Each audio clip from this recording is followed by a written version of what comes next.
Hello students, welcome to math file. তো আজকে আমরা করব এক্সারসাইজ 2.1 এর 1 এর প্রথম 10টা অঙ্ক সলভ করব আজকে আমরা। ঠিক আছে, কি কিছু জানা আমারে find the principal value of the following. এইগুলি আমরা প্রিন্সিপাল ভ্যালু ফাইন্ড করব। আচ্ছা, এইগুলি সলভ করার আগে আমি যে দুইটা ফর্মুলা লাগাইছি ফর্মুলাগুলি মনে রাখতে লাগবে। ক্লিয়ার? ফর্মুলাগুলি খাতাতে লিখে নিবা, সাইডে রাখো, তারপর অঙ্কগুলি শুরু করো। দেখো প্রথমটা কি কইছে আমাদের যে sin ইনভার্স -1/2। আচ্ছা, sin ইনভার্স ভিতরে মাইনাস এর ফর্মুলা কি আসলো?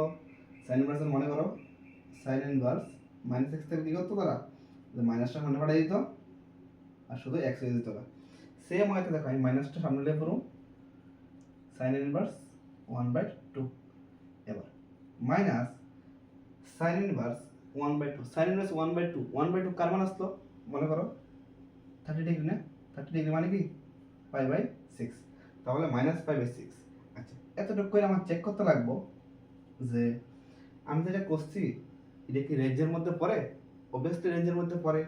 যেমন কি সাইনের রেঞ্জ কি আসলো -π/2 থেকে π/2, এই রেঞ্জের মধ্যে তো পড়েই -30 ডিগ্রি। ঠিক আছে না? তাহলে এটা একটা কমপ্লিট। Next cos inverse √3/2। আচ্ছা, cos এর ক্ষেত্রে ফর্মুলা কি আসলো? cos ইনভার্স এটা ডাইরেক্ট সিম্পল হয়ে গেছে, কিছু কিছু দিছি না মাইনাস টেনাস। cos কত মান √3/2 আসলো? cos, আচ্ছা এটা আমরা এইভাবে লিখতে পারি, মনে রাখো যে cos তো cos ইনভার্স cos কত মান √3/2 cos 30 ডিগ্রি মান 30 ডিগ্রি মানে π/6। তাহলে cos cos বাদ ক্যান্সেল π/6।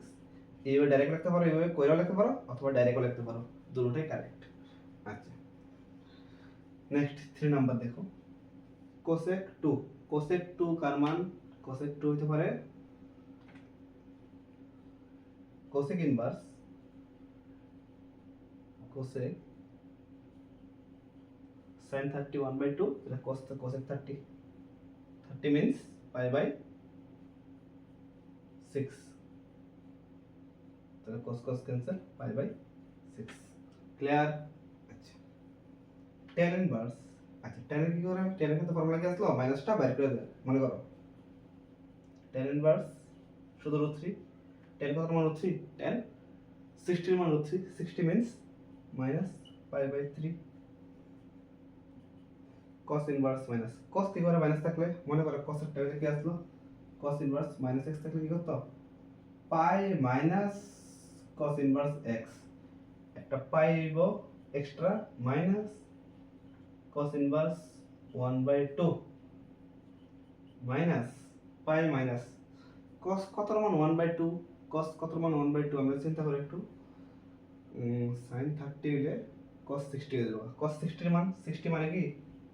60 মানে π/3। তো এটা হয়ে যাবে আমার 3 1 3, 3 1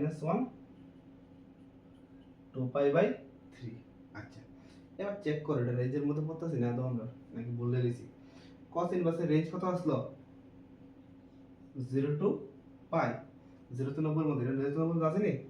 3 দিয়ে যদি আমি কাট করি পাই এর কত হয়ে যাবে? 3 দিয়ে কাট করলে 60, 60 into 2, 60 into 2 120। তাহলে 0 থেকে 180 এর মধ্যে তো 120 পড়ই, তাহলে এটা কারেক্ট।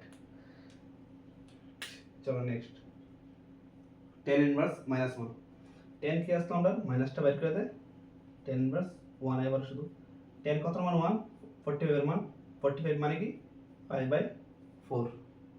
চলো নেক্সট sec ইনভার্স 2/√3। আচ্ছা, cos 30 এর মান cos 30 এর মান আসলো √3/2, তাহলে sec 30 এর মান দিয়ে দেব এটা। sec ইনভার্স sec 30 মানে π/6, তাহলে sec sec বাদ শুধু π/6। আচ্ছা, একটু